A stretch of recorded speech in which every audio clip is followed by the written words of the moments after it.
എറണാകുളത്ത് നിന്ന് റിയ ബേബി ഉണ്ടെന്ന് മനസ്സിലാക്കുന്നു. റിയ, വി.ഡി. സതീശൻ നേരിട്ട് തെരഞ്ഞെടുപ്പ് നിയന്ത്രിച്ച എറണാകുളം കോർപ്പറേഷനിൽ എന്താണ് സംഭവിക്കുന്നത്? 18 ഇപ്പോൾ LDF ലീഡ് ചെയ്യുന്നു, 7 മാത്രം UDF ലീഡ്, 6 മറ്റുള്ളവർ, 3 NDA. ഭരണം നിലനിർത്തുകയാണോ LDF? നിലവിലെ കണക്കുകൾ അത്തരത്തിലാണ്. കാരണം വാശിയേറിയ പോരാട്ടം കോർപ്പറേഷനിൽ ഇത്തവണ നടന്നതാണ്. അവിടെയാണ് LDF ലീഡ് ഉയർത്തുന്നത്. LDF ഭരണം നിലനിർത്തുന്നു. വികസന നേട്ടങ്ങൾ മുൻനിർത്തി നടത്തിയ പ്രചാരണങ്ങൾ അത് ഫലം കണ്ടു എന്ന് ആദ്യ കണക്കുകളിൽ മനസ്സിലാക്കാം. ഇനി ജില്ലാ പഞ്ചായത്തിലെ കണക്കാണെങ്കിൽ അവിടെ UDF 3 സീറ്റുമായി മുന്നോട്ട് നിൽക്കുന്നുണ്ട്. അതോടൊപ്പം തന്നെ കുന്നത്തുനാട് 2020 ഭരിക്കുന്ന കുന്നത്തുനാട് പഞ്ചായത്തിൽ UDF ലീഡ് എന്നതാണ്. ഇതുവരെ അവിടെ 2020 0, LDF 2, UDF 4. അതോടൊപ്പം തന്നെ തൃപ്പൂണിത്തുറയിൽ നിലവിൽ LDF ലീഡ് ചെയ്യുന്നു. BJP 2ാം സ്ഥാനത്താണ്. UDF അവിടെ ലീഡ് ഉയർത്താൻ കഴിഞ്ഞിട്ടില്ല. അതാണ് ഇപ്പോൾ എറണാകുളം ജില്ലയിൽ ഉറ്റുനോക്കുന്ന ഇടങ്ങളിലെ ലീഡ് നില. ശരി, തൃശൂർ കോർപ്പറേഷൻ എന്ത് സംഭവിക്കുന്നു നമുക്ക് നോക്കാം. തൃശൂരിൽ 15 ഇടത്താണ്, തൃശൂർ കോർപ്പറേഷനിൽ 15 ഇടത്താണ്, 15-7 എന്നാണ് കണക്ക്. 15 ഇടത്ത് UDF ആണ് മുന്നിട്ട് നിൽക്കുന്നത്. MS ലിഷോയ് വിവരങ്ങളുമായി നമ്മളോടൊപ്പം ഉണ്ട്. ലിഷോയ്, തൃശൂരിൽ എന്ത് സംഭവിക്കുന്നു?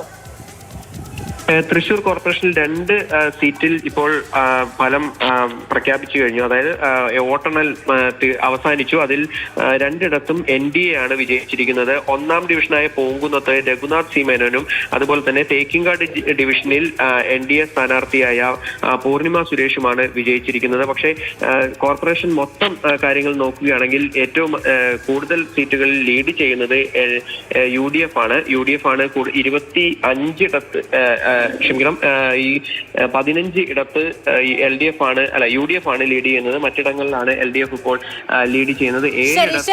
15 UDF, LDF 7, NDA 4 എന്നതാണ് മറ്റൊരു വലിയ ഇഞ്ചോടിഞ്ച് ഫൈറ്റ് നടക്കുകയാണ് കോഴിക്കോട് നഗരസഭയിൽ. LDF ലീഡ് ചെയ്യുന്നു, പക്ഷേ ലീഡ് 8 ഇടത്താണ്. 6 ഇടത്ത് NDA ലീഡ് ചെയ്യുന്നു, 5 ഇടത്ത് UDF ഉണ്ട്.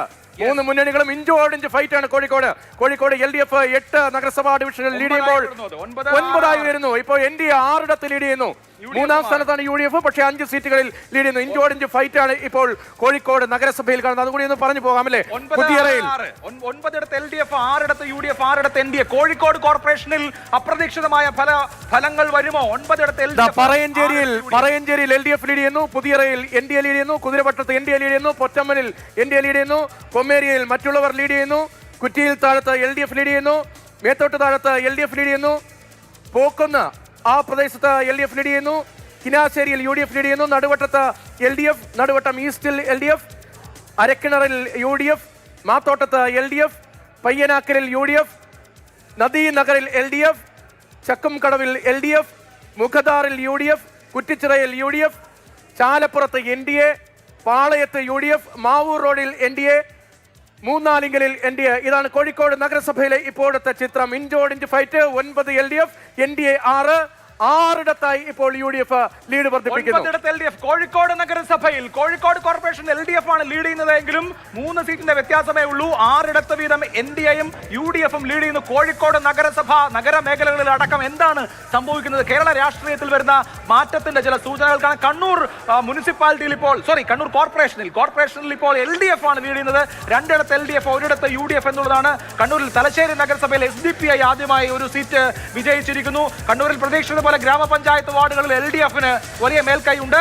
ഇപ്പോൾ ഫെലിക്സ് ഉണ്ട് വിവരങ്ങളുമായി എന്ന് വിചാരിക്കുന്നു.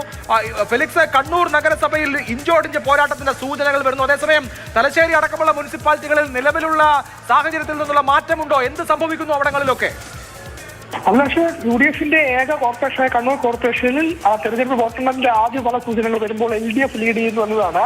പള്ളിയാൻമൂല, അത് DCC പ്രസിഡന്റായ മാർട്ടിൻ ജോർജ് പ്രതിനിധീകരിച്ച വാർഡാണ്. അവിടെയാണ് ഇപ്പോൾ LDF 8 വോട്ടുകൾക്ക് ലീഡ് ചെയ്യുന്നത്. കുന്നാവ് വാർഡിലും LDF ലീഡ് ചെയ്യുന്നു. UDFന്റെ ഒരിടത്തും കണ്ണൂർ കോർപ്പറേഷൻ ഇതുവരെയും ലീഡ് ചെയ്യാൻ കഴിഞ്ഞിട്ടില്ല. കണ്ണൂർ ബ്ലോക്ക് പഞ്ചായത്തിലാകട്ടെ LDF 2 ഇടത്ത് ലീഡ് ചെയ്യുന്നു. UDF എവിടെയും ലീഡ് ചെയ്യുന്നില്ല. കണ്ണൂർ ഗ്രാമപഞ്ചായത്തുകൾ കണക്കെടുത്താൽ 14 ഇടത്ത് LDF ലീഡ് ചെയ്യുമ്പോൾ 4 ഇടത്താണ് UDF ലീഡ് ചെയ്യുന്നത്. കണ്ണൂരിലെ മുനിസിപ്പാലിറ്റികളുടെ കണക്കെടുത്താൽ അതിൽ 8 എണ്ണത്തിൽ 6 ഇടത്ത് LDF, 2 ഇടത്ത് UDF ആണ്. ശ്രീകണ്ഠാപുരം മുനിസിപ്പാലിറ്റി UDFന്റെ കയ്യിലുള്ള മുനിസിപ്പാലിറ്റിയിൽ വാശിയേറിയ മത്സരം നടക്കുന്നു. 5 ഇടത്ത് UDFും 5 ഇടത്ത് LDFുമാണ് ഇപ്പോൾ ലീഡ് ചെയ്യുന്നത്. ശരി, ഇപ്പോൾ വളരെ കൗതുകകരമായ മത്സരം കോഴിക്കോട്ടാണ്. 9-6-6 മറ്റുള്ളവർ 1. 9-6-6-1 എന്താണ് കോഴിക്കോട് നഗരസഭയിലെ ഇപ്പോഴത്തെ കൗതുകം നിറഞ്ഞ ചിത്രം. ഷഹീദ് നമുക്കൊപ്പം വിവരങ്ങളുമായി. ഷഹീദ്, ഇഞ്ചോടിഞ്ച് ഫൈറ്റ് ആണല്ലോ, എവിടെയൊക്കെ? തീർച്ചയായും LDF 9 ഇടങ്ങളിലാണ് മുന്നിട്ട് നിൽക്കുന്നത്. UDF 6, അതേ സോൺ എന്നുള്ളത് അത് UDF-ന്റേതാണ്. അത് അപ്പോൾ 7 സീറ്റുകൾ UDF നിൽക്കുന്നു. ഏറ്റവും പ്രധാനപ്പെട്ടത് BJP-ക്ക് 6 ഇടങ്ങളിൽ BJP മുന്നിട്ട് നിൽക്കുന്നു എന്നുള്ളതാണ്. പുതിയറ, കുതിരവട്ടം, പൊറ്റമ്പൽ, ചാലപ്പുറം, മാവൂർ റോഡ്, മൂന്നാലിങ്കൽ. ഇതിൽ മൂന്നാലിങ്കൽ കഴിഞ്ഞ തവണ മുസ്ലിം ലീഗ് സ്ഥാനാർത്ഥി ജയിച്ചതാണ്. അവിടെ BJP ലീഡ് ചെയ്യുന്നു. പുതിയറ, ഒപ്പം തന്നെ കുതിരവട്ടം, ഈ 2 സ്ഥലവും പുതിയറ നിലവിൽ സിറ്റിംഗ് BJP ജയിച്ചിരിക്കുന്നതാണ്. കുതിരവട്ടവും പൊറ്റമ്പലും ചാലപ്പുറവും LDF UDF മുന്നണികൾ ജയിച്ച സ്ഥലമാണ്. ഇവിടെ ഇപ്പോൾ BJP ലീഡ് ചെയ്യുന്നു എന്നുള്ളതാണ് ഏറ്റവും പ്രധാനപ്പെട്ട കാര്യം. മാവൂർ റോഡ് പുതിയതായി രൂപീകരിക്കപ്പെട്ട ഡിവിഷനാണ്. അവിടെയും BJP ലീഡ് ചെയ്യുന്നു. കോഴിക്കോട് നഗരത്തിലെ ഹൃദയ പ്രദേശമാണ് മാവൂർ റോഡ്. അവിടെ BJP ലീഡ് ചെയ്യുന്നു.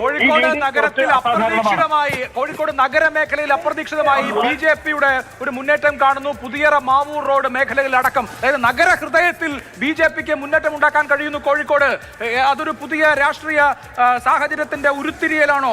കുറച്ച് സർപ്രൈസിംഗ് ആണ്. കോഴിക്കോട്ടെ നഗര മേഖലകളിൽ, സിറ്റി പോക്കറ്റുകളിൽ, ചാലപ്പുറം അടക്കമുള്ള സിറ്റി പോക്കറ്റുകളിൽ അവിടെ ലീഡ് ചെയ്യാൻ BJP-ക്ക് കഴിയുന്നു എന്നുള്ളത് കൗതുകകരമാണ്.